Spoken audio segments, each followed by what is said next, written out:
नमस्कार, बहुत स्वागत। अपना एमपी देख रहे हैं आप। मैं हूं ललित प्रजापति और मैं हूं आपके साथ अवंतिका श्रीवास्तव। शुरुआत बड़ी खबर के साथ करें। उज्जैन का जिक्र सबसे पहले, जहां एक बार फिर से रैप सॉन्ग में आपत्तिजनक शब्दों का उपयोग करने पर बवाल मच गया है। तो महाकाल मंदिर के पुजारियों ने आपत्ति दर्ज कराई है। गाने में महादेव का नाम लेने पर सिंगर को कड़ी चेतावनी उन्होंने दी है। गाने से महादेव का नाम हटाने के लिए कहा गया है। साथ ही गाने के सिंगर और लेखक से माफी मांगने की भी मांग उनकी तरफ से रखी जा रही है। पुजारियों ने ऐसे गानों पर प्रतिबंध लगाने की मांग रखी है। इससे पहले भी रैप सिंगर बादशाह के एक एल्बम में भगवान महाकाल का नाम लिया गया था, आपको याद होगा वो सिलसिला भी। इसके बाद उन्होंने भी माफी मांगी थी और अब एक और नया रैप सॉन्ग जिसमें बाबा महाकाल के नाम का जिक्र है और पुजारी इससे नाराज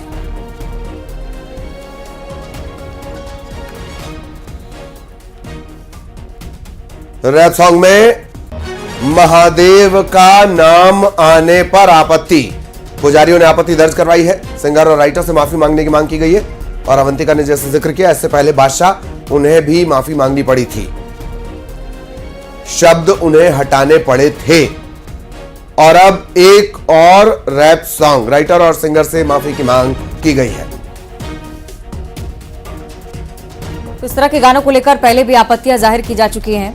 पुजारियों की तरफ से एक बार यही मांग उठाई गई है, एक बार फिर से, जिस मांग का जिक्र बहुत लंबे अरसे से चलता आ रहा है कि बाबा महाकाल या किसी भी अन्य देवी देवता के नाम का जिक्र किसी भी बॉलीवुड गाने में कम से कम नहीं होना चाहिए। कैसे गाने में नहीं होना चाहिए जो शायद शब्दों की मर्यादा में बाबा के नाम के साथ फिट ना बैठता हो, या किसी अन्य देवी देवता का अपमान करने वाली ये बात हो जाती है। और उसी के साथ ही आपत्ति इस बात को लेकर कि बार बार क्यों ऐसे गानों का जिक्र होता है, क्यों बार बार उपयोग होते हैं इस प्रकार के शब्द इस तरह के गानों में। राइटर और सिंगर से माफी मांगने के लिए भी पुजारियों की तरफ से कहा जा रहा है। और मेरा ख्याल है अवंतिका, रील बनाने को लेकर भी बाबा महाकाल के मंदिर परिसर में रील बनाने को लेकर भी इक्का दुक्का विवाद हुए हैं। तो तमाम ऐसे मामले सोशल मीडिया पर भी जो आप देखते हैं, महज कुछ लाइक्स और कमेंट्स के चलते जब हद पार कर देते हैं लोग। ना सिर्फ आपने महाकाल का जिक्र किया ललित, बल्कि मुझे याद है कि बाबा पशुपतिनाथ के दरबार में भी ऐसा एक मामला सामने आया था। इसके बाद जमकर बवाल। पुजारियों ने इस मामले में भी कहा था कि माफी मांगनी होगी और आने वाले समय में ऐसा रिपीट ना हो, इसका भी विश्वास प्रशासनिक स्तर पर भी दिलाना होगा। रैप सॉन्ग में एक बार फिर से महादेव के नाम का जिक्र, आपत्ति जाहिर की गई पुजारियों की तरफ से। अब ये देखने वाली बात कि मेकर्स आखिर इससे किस तरह से निपटते हैं, क्योंकि लगातार इस प्रकार के मामलों में इजाफा ये बताता भी है कि अभी भी गंभीरता से पुजारियों की अपील को नहीं लिया जा रहा। तो उज्जैन का ये पूरा मामला, रैप सॉन्ग में आपत्तिजनक शब्दों का इस्तेमाल करने पर महाकाल मंदिर के पुजारी ने आपत्ति दर्ज करवाई है। गाने में महादेव का नाम लेने पर सिंगर को कड़ी चेतावनी दी गई है। गाने से महादेव का नाम हटाने के लिए कहा गया है। गाने के सिंगर और लेखक से माफी की मांग की गई है।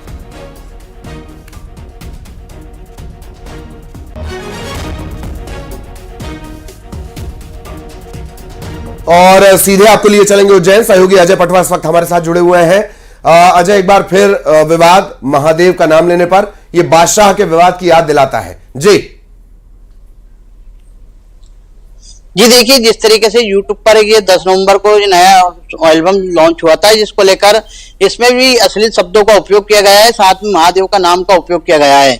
इसी को लेकर पुजारी महासंघ के अध्यक्ष महेश पुजारी, इनके द्वारा कड़ी आपत्ति दर्ज कराई गई है। इसके पहले भी देखने में आया था कि जो सिंगर बादशाह है उनके द्वारा सनक एल्बम जारी किया गया था, जिसमें उसमें भी महादेव का नाम लिया गया था। इसके साथ ही हमने देखने में आया था कि उस समय जोमेटो कंपनी द्वारा भी महादेव का नाम लिया गया था, जिसमें महाकाल से भोजन की थाली मंगाने पर ऋतिक रोशन के द्वारा इसका प्रचार किया गया था। इन सभी मुद्दों पर जो है जब जब महाकाल मंदिर के पुजारियों ने आपत्ति दर्ज कराई है और उन पर कार्रवाई करने की मांग की है, तो ऐसे में इनके द्वारा जो है उनमें गानों में संशोधन किया गया है। साथ ही जोमेटो कंपनी द्वारा भी विज्ञापन हटा लिया गया था। अब देखना ये होगा कि जो महादेव के लिए जो गाना आया है, जो आपत्तिजनक शब्दों का उपयोग किया गया है, अब इस कड़ी आपत्ति के बाद देखना होगा कि जो सिंगर है जिनने गाना बनाया है, इसमें क्या संशोधन करते हैं और कैसे इस पूरे मामले में अब देखना यह होगा कि पुजारी महासंघ आगे क्या कदम उठाता है। जी, मेकर्स की तरफ से अभी तक कोई रिएक्शन आया है क्या अजय? इस बारे में आपके पास डिटेल है क्या कि कौन है मेकर, सिंगर कौन है? क्या किसी कड़े प्रावधान की तैयारी भी की जा रही है प्रबंधन की तरफ से? जी देखिए, पुजारी महासंघ का सख्त कहना है कि जिस तरीके से जिन लोगों ने ये एल्बम बनाया है उनके खिलाफ सख्त कार्रवाई होना चाहिए और ऐसे एल्बम पर प्रतिबंध भी लगना चाहिए। ऐसे जिस तरीके से सोशल मीडिया पर जिस तरीके से भगवान के जो नाम पर जो गाने बनाए जाते हैं और जो सांस्कृतिक जो धार्मिक भावना के साथ आहत होता है और जिसमें जो श्रद्धालु हैं और जो महाकाल के जो अनंत भक्त हैं उनकी भावना को ठेस पहुंचती है, ऐसे लोगों पर सख्त कार्रवाई करना चाहिए। इस बात को लेकर पुजारी महासंघ के अध्यक्ष महेश पुजारी ने कड़ी आपत्ति दर्ज कराई। अब देखना जो होगा कि उनकी तरफ से क्या कदम उठाया जाएगा। जी बिल्कुल, और बहुत बहुत शुक्रिया आपका इस तमाम जानकारी के लिए। सहयोगी अजय विस्तार से जानकारी दे रहे थे। 3 मिनट का ये गाना है, आपत्तिजनक शब्दों का इस्तेमाल है, गालियों का भी इस्तेमाल है। और अब खबरों के सिलसिले को आगे बढ़ाते हैं अवंतिका। छतरपुर का जिक्र सबसे पहले अब कर लेते हैं, जहां अपराधियों के मकान पर बुलडोजर एक्शन हुआ है। सरकारी जमीन पर अपराधियों द्वारा कब्जा किया गया था, लेकिन उससे पहले एक और बड़ी जानकारी, इंदौर ट्रेन हादसे को लेकर जांच होगी इस पूरे मामले की। ट्रायल के दौरान हादसा हुआ। इससे पहले एक खबर हम आपके साथ सुबह से लगातार साझा कर रहे हैं कि 10वीं की 2 छात्राएं ट्रायल रन के दौरान इस ट्रेन की चपेट में आ गई थी। दोनों की जान जा चुकी है। केंद्रीय रेल मंत्री अश्विनी वैष्णव ने जांच के आदेश दिए हैं। रतलाम डीआरएम इस पूरी घटना की जांच करेंगे। कैबिनेट मंत्री तुलसी सिलावट ने भी जांच की मांग की थी। कल ये बच्चियां पटरी पार कर रही थीं। 3 बच्चियां थीं, 2 ट्रेन की चपेट में आई, जान चली गई। बेहद ही गंभीर ये पूरी घटना, इसे लेकर जांच के आदेश जारी हुए। सहयोगी मिथिलेश हमारे साथ जुड़ रहे हैं। मिथिलेश, अपडेट बताइएगा, किस प्रकार जांच होनी, आगे क्या कुछ होगा? देखिए, फिलहाल इस वक्त जो छात्रा हैं जिनकी ट्रेन हादसे में मौत हुई थी, उनके घर पर कैबिनेट मंत्री तुलसी सिलावट मौजूद है और परिवार के लोगों से बातचीत कर रहे हैं। उन परिवार के लोगों से बातचीत कर रहे हैं और आसपास के जो लोग हैं उन्होंने मंत्री तुलसी सिलावट से शिकायत की है कि यहाँ से जो ट्रेन गुजरती है उनकी रफ्तार ज्यादा होती है, आसपास ही कई सारी बस्तियां हैं और आने जाने के लिए यही रास्ता है। इसके लिए कोई और वैकल्पिक रास्ता भी बनाना चाहिए, ओवरब्रिज का निर्माण काम करना चाहिए। और कल जो हादसा हुआ उस वक्त ट्रेन की स्पीड थी करीब 100 किलोमीटर ज्यादा, 120 किलोमीटर की रफ्तार की ट्रेन थी और ये ट्रेन जो थी ये ट्रायल रन में चलाई जा रही थी। जिस पटरी से ये ट्रेन गुजरी उस पटरी से कभी भी ट्रेन नहीं निकलती थी। इंदौर में दोहरीकरण का काम चल रहा था, कुछ दिन बाद यहाँ से ट्रेनें चलने वाली, उसके पहले ट्रायल चल रहा था। कल जब वहां से ट्रेन निकलने वाली थी उसके पहले हॉर्न सुनकर ये दोनों छात्राएं उसी पटरी पर जाके खड़ी हो गई, यानी उसी ट्रैक पे खड़ी हो गई जहां से कभी ट्रेन नहीं गुजरती थी। तो उन्हें नहीं पता था कि आज ये जो नई पटरी है इससे से ट्रेन गुजरेगी। और वहां पे जब वो खड़ी थी, तेज रफ्तार ट्रेन आती है और वहां से वो भाग नहीं पाती है और चपेट मारने से उन दोनों की मौत हो गई थी। वहां पे उनके साथ में एक और सहेली थी जिसका नाम साधना है, वो उनसे कुछ दूर खड़ी थी। उसने पूरे हादसे को देखा है और फिर उसने ही आसपास के लोगों को जाके बताया कि इस प्रकार का हादसा वहां पर हो गया। उसने बताया कि ट्रेन की रफ्तार ज्यादा थी और सुनकर वो जाके उस ट्रैक पे खड़े हो गई जिस ट्रैक से कभी भी ट्रेन नहीं निकलती है। शायद अगर लोगों को पहले से पता होता, उन्हें सूचना दी गई होती कि आज ट्रायल रन होने वाला है, ट्रेन यहाँ से गुजरेगी, इस पटरी पे खड़े ना हो या किसी कर्मचारियों की ड्यूटी वहां पे लगाई गई होती तो ये इतना बड़ा हादसा नहीं होता। तो शायद अब ये बड़ी लापरवाही है, बड़ी गलती है। पूरे मामले की जांच के आदेश दे दिए गए। खुद केंद्रीय रेल मंत्री अश्विनी वैष्णव ने पूरे मामले में जांच के आदेश दिए। मंत्री तुलसी सिलावट ने कल देर रात में मौके पे पहुंचे थे। अभी फिलहाल परिवार के लोगों के साथ है, आसपास के जो लोग हैं उनसे बातचीत कर रहे हैं और फिलहाल ये पूरा जो घटनाक्रम वो काफी दुखद है क्योंकि पूरे दुखद हादसे में 2 10वीं क्लास। चलिए, अभी देखने वाली बात की कार्रवाई का सिलसिला किस प्रकार चलता है इस पूरे केस में। बहुत शुक्रिया आपका मिथिलेश। और जैसा कि अभी मिथिलेश जिक्र भी कर रहे थे, साधना नाम की जो बच्ची छात्रा बाल बची थी, उसने क्या कुछ कहा है वो सुनवाते हैं आपको।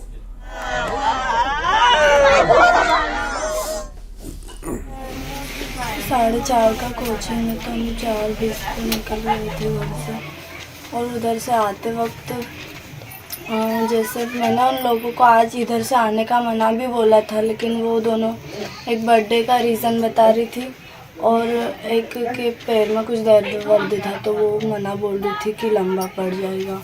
तो हम लोग इधर से ही आ रहे थे तो वो दोनों बातें करते करते आ रहे थे और मैं पहले आ गई थी तो इस साइड में खड़ी थी और उस वाली पटरी पे वो दोनों मतलब उन लोगों को लगा कि इधर से ट्रेन आ रही है और वो वहाँ पे शायद खड़े थे तो मुझे लगा कि शायद नीचे उतर गए होंगे और फिर ट्रेन मतलब मैं भी वहीं पे खड़ी थी लेकिन मुझे कुछ दिखाई नहीं दिया, इतनी तेज़ ट्रेन गई।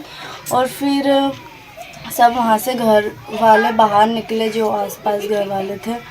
फिर उसके बाद में मुझे लगा कि नई ट्रेन की पटरी डली है तो शायद इस वजह से भी आवाज़ आ रही है।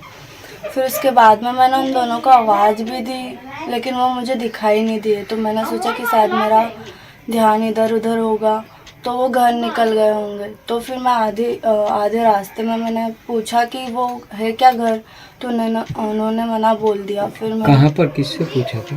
वो एक था लड़का खड़ा हुआ, तो मैंने बोला कि घर पे देखो उसके, तो वो नहीं था। तो रेल हादसे का ये मामला और जो साधना जिसका जिक्र मिथिलेश ने भी किया था, बाल बाल ये इस हादसे में बची हैं। ये तीनों छात्राएं ट्रैक को पार कर रही थीं। अब सवाल ये भी है, बेहतरीन सवाल इसके बाद जो खड़े हुए हैं, मसलन कि अगर ट्रायल है तो उस इलाके के आसपास कम से कम ये इत्तला होनी चाहिए थी, स्टाफ के द्वारा इत्तला होनी चाहिए थी। हॉर्न की एक प्रक्रिया होती है, एक एसओपी होता है, क्या उस एसओपी का पालन हुआ है? यही सबसे बड़ा सवाल। और ये तमाम सवाल जिनकी श्रृंखला अब लगातार बढ़ती हुई, चूंकि रेल मंत्री अश्विनी वैष्णव खुद इस मामले पर संज्ञान ले चुके हैं। उनकी तरफ से कहा गया है कि एक टीम गठित की जाएगी, जांच की जाएगी कि कहां पर लापरवाही हुई है। इंदौर ट्रेन हादसा, जिसे लेकर एक और बड़ी जानकारी। कैबिनेट मंत्री तुलसी सिलावट मृतक छात्राओं के घर पर पहुंचे। हादसे के बाद पूरे क्षेत्र में मातम पसरा हुआ है। परिजनों ने लापरवाह अधिकारियों के खिलाफ कार्रवाई की मांग उठाई है। सांवेर क्षेत्र का ये मामला है। सांवेर जो क्षेत्र आता है वो मंत्री तुलसी सिलावट का क्षेत्र, और ये तस्वीरें भी इस वक्त हम आपको दिखा रहे हैं। बड़ा अपडेट इस मामले में, परिजनों से मुलाकात करने पहुंचे हैं। परिजन नाराज हैं और अधिकारियों के खिलाफ, लापरवाह अधिकारियों के खिलाफ कार्रवाई की मांग की जा रही है।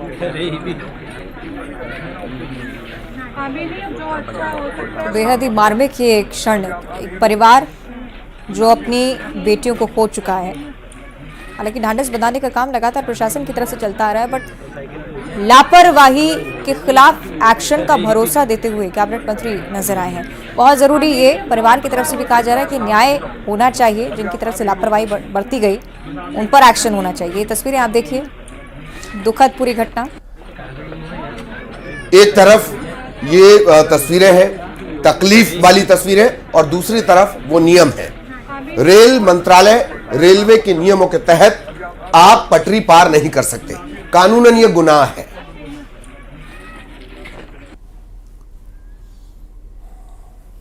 और कैबिनेट को लेकर अब चर्चा कर लेते हैं। मंत्रियों के विभागों पर मोहर आज लग सकती है, इसकी पूरी संभावना नजर आ रही है। सीएम डॉक्टर मोहन यादव दिल्ली के दौरे पर हैं। गृह मंत्री, केंद्रीय गृह मंत्री अमित शाह से उन्होंने मुलाकात की है। मुलाकात के बाद मध्य प्रदेश भवन वो पहुंचे हुए हैं। आपको बताएं कि मंत्रियों के विभागों पर मोहर लगना पूरी तरह से संभव। एमपी में जल्द ही मंत्रियों की जिम्मेदारियां तय होंगी। डिप्टी सीएम को गृह विभाग दिया जा सकता है। सूत्रों के हवाले से कुछ खबरें जो हमारे हाथ लग रही हैं वो आप तक पहुंचाने का काम कर रहे हैं। मंत्रियों से उनकी रुचि पर चर्चा हो चुकी है। 25 दिसंबर को 28 मंत्री शपथ ले चुके हैं और आज की मुलाकात इसलिए भी महत्वपूर्ण क्योंकि गृह मंत्री अमित शाह से 15 या 20 मिनट बात नहीं हुई है। करीब 1 घंटे तक बंद कमरे में चर्चा मुख्यमंत्री डॉक्टर मोहन यादव की तरफ से हुई है। तो कुल मिलाकर ये माना जा रहा है कि जब मुख्यमंत्री वापस लौटेंगे मध्य प्रदेश में तो खाली हाथ शायद ना आए, कुछ जानकारियां उनके तरफ से भी दी जाएं। और चूंकि आज इस बात की संभावना है कि मंत्रिमंडल में कौन सा चेहरा कौन सी जिम्मेदारी के साथ नजर आने वाला है, तो हो सकता है कि नामों का ऐलान भी आधिकारिक तौर पर आज हो जाए। केंद्रीय गृह मंत्री अमित शाह से मुलाकात के बाद ये लगभग तय। न्यूज 18 लगातार आपको बताता रहा है। हमने आपको ये भी अपडेट दिया था कि कौन कौन चेहरे मंत्रिमंडल में नजर आएंगे, और अब ये बड़ा अपडेट हम आपको बता रहे हैं। लगभग ये तय हो चुका है किसके पास क्या पोर्टफोलियो रहेगा, मंत्रालय रहेगा, क्या जिम्मेदारी रहेगी।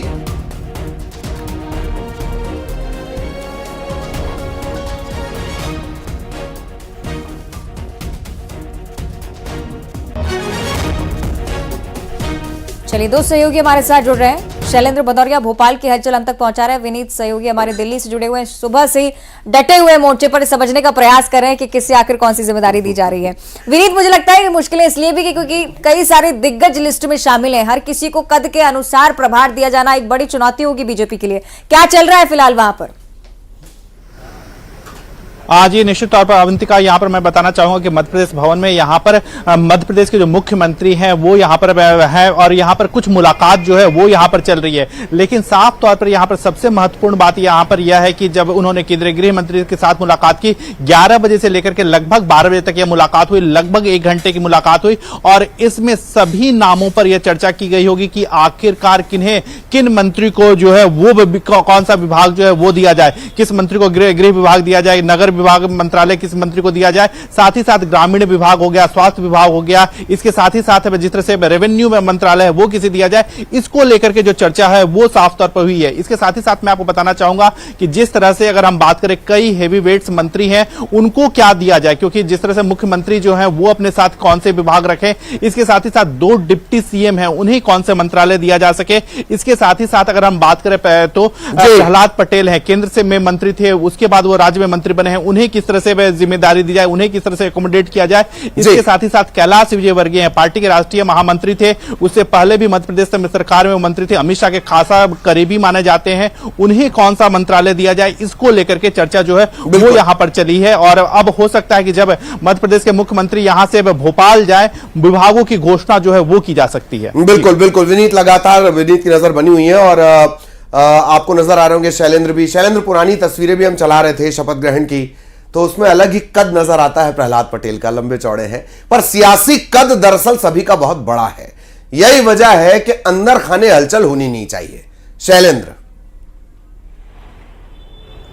हाँ बिल्कुल बिल्कुल, आपने ठीक कहा कि एक लंबा उनका राजनीतिक कैरियर है, न केवल उनका बल्कि राकेश सिंह की बात हो, कैलाश विजयवर्गीय हो या राव उदय प्रताप सिंह, ये वो नाम है जो सांसद के तौर पर काम करते रहे, या कैलाश विजयवर्गीय संगठन की बहुत महत्वपूर्ण जिम्मेदारियां संभालते रहे। देखिए, मंत्रिमंडल के विस्तार में सबसे अधिक समय इसी बात को लेकर लगा था कि ये तय करना था कि क्या उनको कैबिनेट में मंत्री के तौर पर रखा जाए या फिर उनको दूसरी जिम्मेदारियां दी जाए। उसके बाद जब आलाकमान ने अगर तय किया कि उनको मंत्रिमंडल में यानी डॉक्टर मोहन यादव के कैबिनेट में वो रहेंगे, टीम का हिस्सा रहेंगे, तो ऐसे में अब उस बात को लेकर भी सवाल है कि आखिर उनको कौन सा मंत्रालय दिया जाए। देखिए, राजनीतिक लिहाज से अगर देखें तो काफी सीनियर है ये चारों लोग, और ऐसे में इनको इनके कद के अनुसार ही इनको डिपार्टमेंट दिया जाना है। और जिस तरीके से तमाम जो डिपार्टमेंट का जिक्र अगर मैं बात करूं तो चाहे राजस्व एवं परिवहन हो, उसके अलावा नगरीय प्रशासन, ग्रामीण विकास, हेल्थ और इसके अलावा पीडब्ल्यूडी मंत्रालय, ये वो मंत्रालय है जिन पर जो बड़े नेता इनको संभालते रहे। इसके अलावा 2 डिप्टी सीएम चूंकि मध्य प्रदेश में बनाए गए हैं, तो ऐसे में डिप्टी सीएम के पास भी अच्छे मंत्रालय होने चाहिए, बड़े मंत्रालय की जिम्मेदारी हो सकती है। यही कारण है कि कयास लगाए जा रहे हैं कि 2 डिप्टी सीएम में से एक को जो है वो गृह की जिम्मेदारी दी जा सकती है, होम मिनिस्टर उनको बनाया जा सकता है। तो इसके अलावा वित्त विभाग को लेकर है तो तमाम जो कयास है वो भी लगाए जा रहे हैं। हालांकि ये माना जा रहा है कि मुलाकात अब हो चुकी है, तो नामों को लेकर भी चर्चा हो चुकी होगी। जब वो यहाँ पहुंचेंगे तो निश्चित तौर पर मध्य प्रदेश के जो कैबिनेट मंत्री उनको खुशखबरी लेकर आएंगे। जी चलिए, बहुत बहुत शुक्रिया आप दोनों का इस तमाम अपडेट के लिए। तो लगातार नजर बनी हुई है कि किससे क्या पोर्टफोलियो मिलता है। अवंतिका, बिल्कुल, हर एक गतिविधि पर नजर। अब मंदसौर से खबर की बात कर लेते हैं। डिप्टी सीएम जगदीश देवड़ा का एक बड़ा बयान सामने आता है, जल्द विभागों का बंटवारा होगा, सीधे तौर पर कहते नजर आ रहे हैं। जो विभाग मिलेगा सबको मंजूर होगा, वरिष्ठ नेताओं से बात चल रही है, ये कहना है जगदीश देवड़ा का। जगदीश देवड़ा ने कांग्रेस पर भी निशाना साधा है। तमाम बड़ी बातें अपने बयान में डिप्टी सीएम की तरफ से कही गई हैं। क्या कुछ कहा है आपको सुनाएंगे।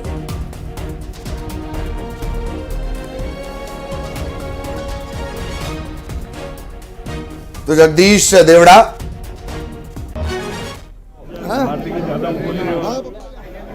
हमारे वरिष्ठ लोग आए हैं तो विभाग भी थोड़ा सा उस हिसाब से ऊपर वाले बैठ करके सब विचार विमर्श करके देंगे, लेकिन करेंगे सब साथ में काम। किसी को भी कोई भी विभाग मिलेगा तो स्वीकार होगा, काम करेंगे, मिलके काम करेंगे, टीम भावना से काम करेंगे, प्रदेश को आगे बढ़ाने का काम करेंगे। कांग्रेस पहले अपनी बुझा ले, कांग्रेस पहले अपने गिरेबान में झांक ले कि कांग्रेस कहां खड़ी है। उनको दूसरे दलों में इंटरेस्ट नहीं लेना चाहिए।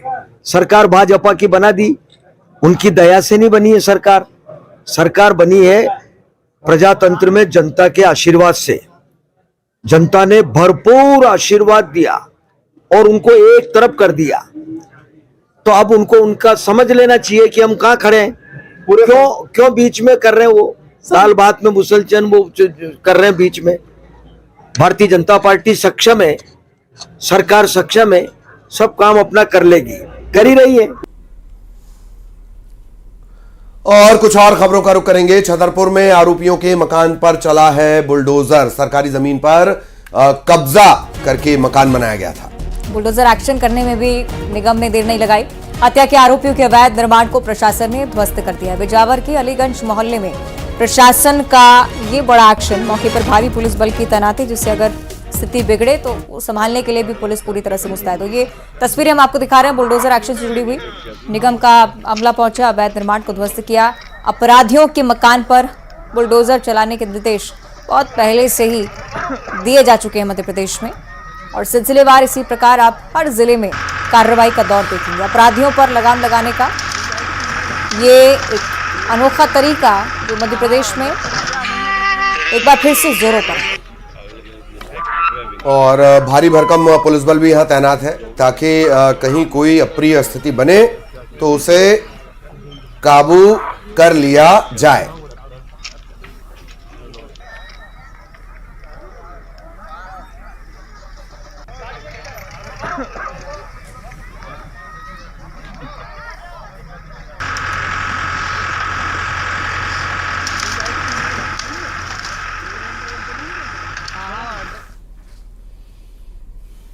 और अब मध्य प्रदेश टॉप 20।